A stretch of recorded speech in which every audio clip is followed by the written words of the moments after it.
The show's star, Tony Beets, has caused a stir in the world of gold digging with his risky methods and outlandish personality. Beets' story is both inspiring and fascinating. He came from nothing in the Netherlands and built a multi-million-dollar mining business in the Klondike. What makes this gold mine story go? Find out by watching until the end.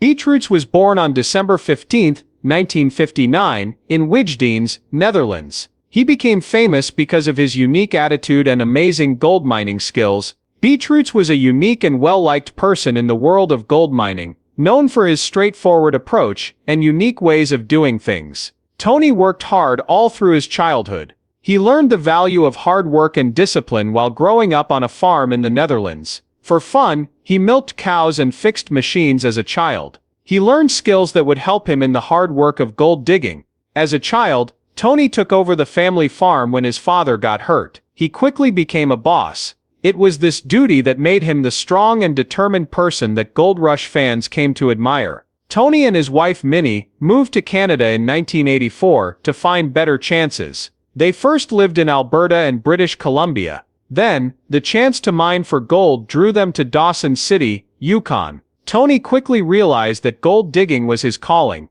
He started out as a machine operator and worked his way up until he was in charge of the Paradise Hill claim. He was known as one of the most successful miners in the Klondike area because he worked hard and took action. Some of the most productive mines in Canada were run by Tony. These included the Tamarack Mine and Paradise Hill. Tony Beets became well known after joining the cast of Gold Rush in its second season.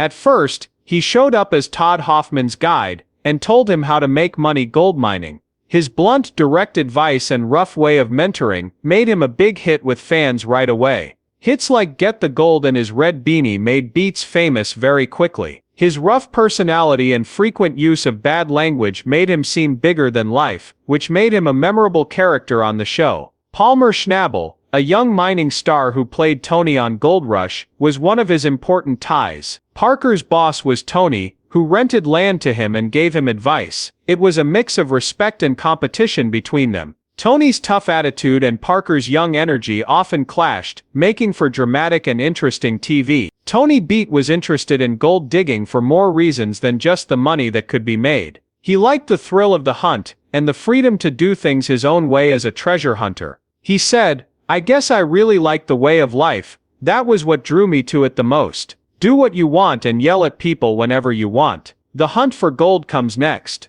I like it." Because he loved the way of life there, he kept coming back to the Klondike year after year, even though gold digging was hard and always presented new problems. On Gold Rush, Tony Beets was known for having a big attitude and being determined no matter what. His straight style often got him into fights with other miners, but his results were clear. People liked and didn't like Beets' way of leading, which shows how complicated he was as a person. Even though there were problems, it was clear that he added a lot to the show and the mining business.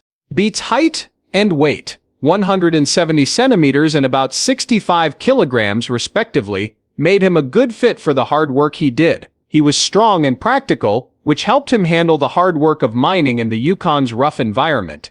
His mental toughness matched his physical toughness, which made him a fearsome figure in the field. Tony Beets had an effect on more than just his own business. He was an important figure in the mining community because he helped younger miners and was a guide to them. Beets' memory includes both the things he did for himself and the way he affected other people in the business. He cared about the future of gold mining because he was ready to help other miners and share what he knew. While Tony Beets was working as a gold miner, he got into some trouble. The famous Viking funeral was one of the most important events.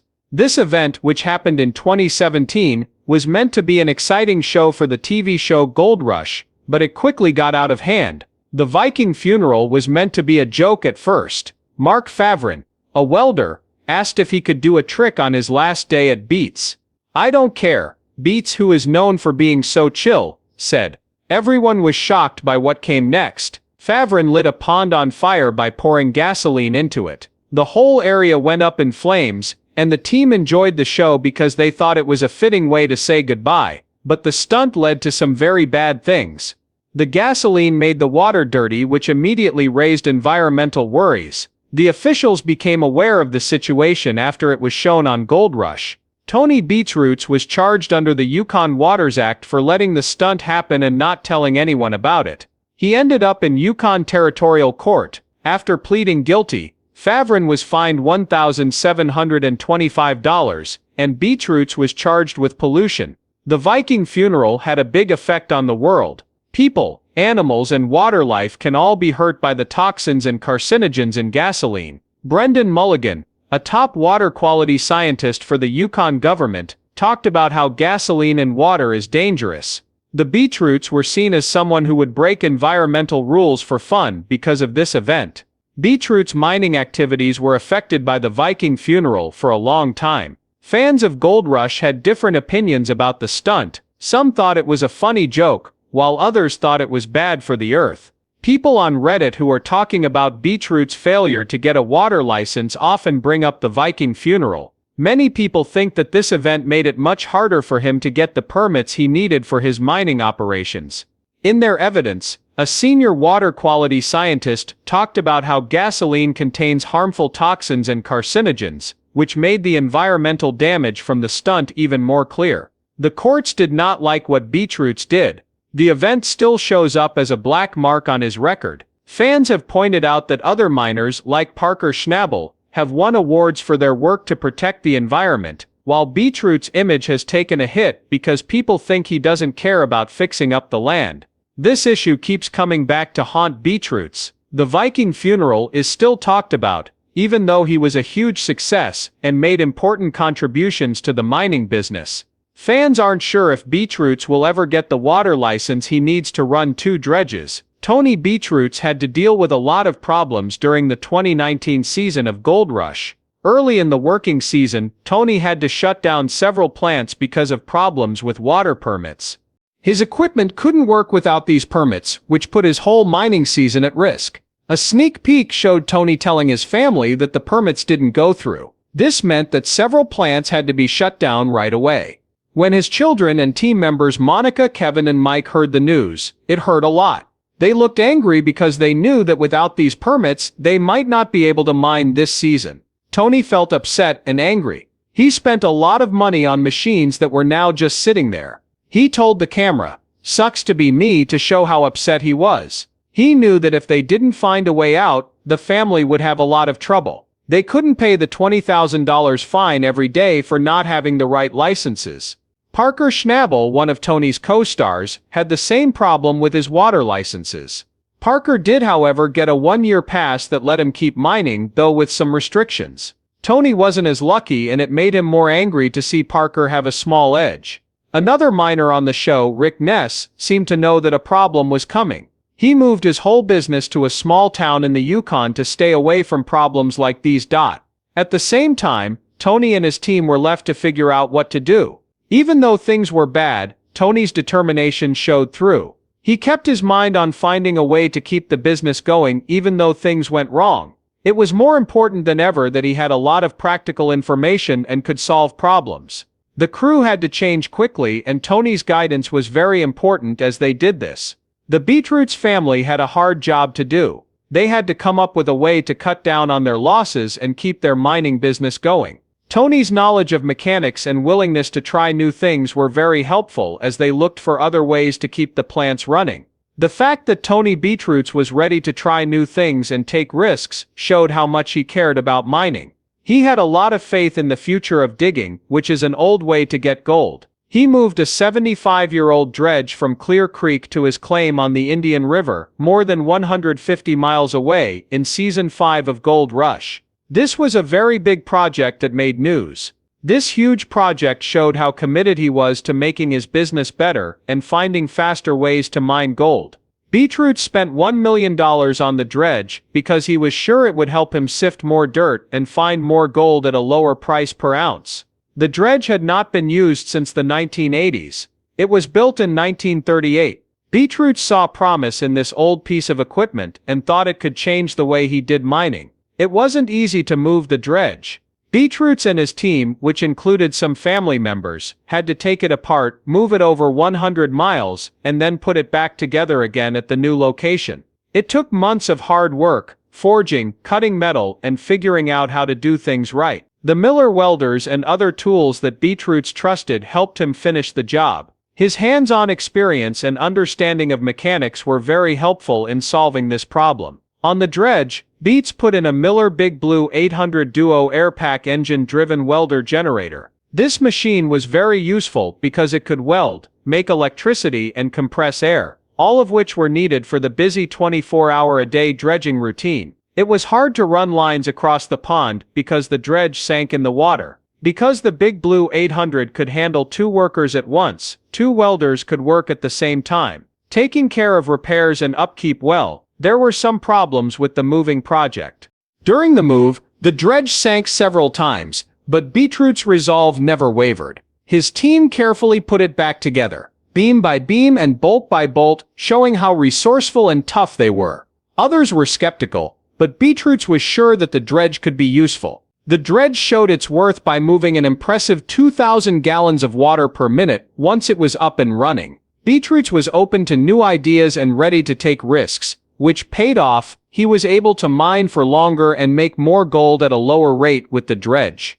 Using modern tools to work on the Eureka Creek claim cost about $1,000 an ounce of gold that was taken out. The dredge method, on the other hand, brought down this price to $300 to $400 an ounce. Beetroot's use of the Big Blue 800 on the dredge changed everything. Because this machine could both blow air and weld, it gave the crew the freedom they needed. The dual operator features let 2 crew members work at the same time, which made things run more smoothly. Because it was reliable and powerful, the Big Blue 800 was an important tool for Beets' mining inventory. Even though there were problems, Beetroots and his team were able to run the gold dredge well for a few months during the mining season. The steel and other parts of the digger were still in good shape, which shows how long-lasting the equipment is. Beetroots were pleasantly surprised by how well the dredge worked. It processed more yardage than expected at a lower cost. Tony Beetroots and his wife Minnie have been married for many years. They grew up next door to each other in the Netherlands. Tony moved in next door to Minnie when he was 7 years old and she was 6. Their early years together set the stage for a strong relationship that will last a lifetime. They started dating when they were in their 20s and got married after a few years.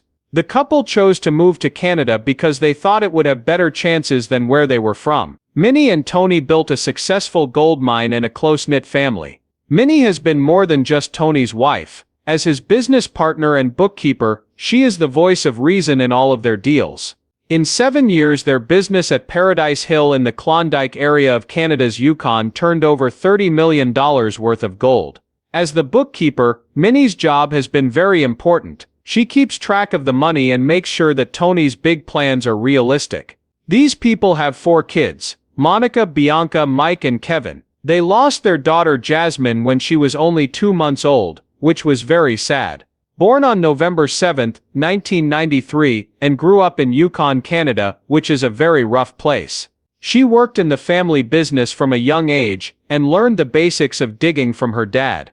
Monica had a unique childhood because she spent a lot of time digging and learning how to use heavy equipment. She is known for being able to handle equipment and take on tasks. By the time she was 18, she was already a supervisor at Paradise Hill. She doesn't mind getting her hands dirty and is excited to be a part of the family business.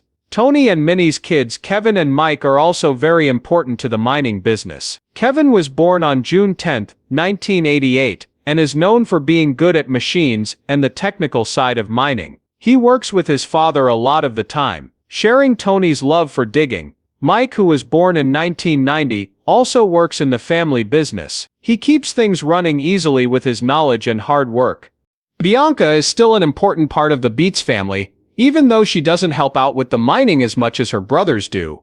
Family life is a mix of working hard, having common goals, and having strong bonds with each other. Each person brings something special to the table, making the Beets mining business run like a well-oiled machine. You can't say enough about how important Minnie is to the family and the business. Most of the time she keeps things in check, especially when Tony's plans and investments get too big. Minnie used to work in home healthcare, and now she is in charge of the finances at Paradise Hill. Her practical method and knowledge of money are very important to the success of their business. A lot of fans think Minnie is the real boss, making sure the business stays on track and Tony is held accountable. There were rumors that Tony Beets had died, but the famous miner is still alive and well and still rules the world of gold mining. Tony Beets has a net worth of about $15 million because he is the biggest miner on Gold Rush. He is very wealthy because he runs great mining businesses and has been on a hit reality show on the Discovery Channel for a long time. Beets' net worth comes from a variety of sources of income. Of course, gold digging is his main source of income. The work Tony has done at the Paradise Hill Tamarack mine has brought in millions of dollars in gold. His willingness to try new things and spend a lot of money on big machines has paid off, making his businesses some of the most efficient in the Klondike region. Tony is known for having high standards for his team and being very strict about how they work. He hires teens and young people a lot and teaches them how to mine gold. People who can't keep up are quickly fired, but those who do become very important to his team. This way of doing things has helped Tony keep a crew of loyal, hard-working people, which is important for the hard work of gold mine. In addition to gold digging, Tony's wealth has grown a lot because he has been on Gold Rush. Fans love him because of his big personality, straightforward attitude, and memorable times on the show. Tony's appearance on the show brings in people, which helps the Discovery Channel's ratings and make more money. Tony Beets' impact goes beyond how much money he makes. He has inspired people who want to be miners and business owners. He always tells people to work hard and give it their all, and many people look up to him. Tony is one of a kind in his field, because he is willing to take calculated chances and never gives up on his goals. Tony is still determined, even though he is facing many problems, such as regulatory issues and environmental worries. Looking ahead, Tony Beets doesn't seem like he's going to slow down anytime soon. As a way to grow his business and look for possible gold deposits in new areas, he is always looking for new tasks and chances. Tony will continue to be a major player in the industry, thanks to his strategic vision and business sense. Tony Beets has had a lasting effect on the world of gold mining, whether it's through his mining projects or his part on Gold Rush.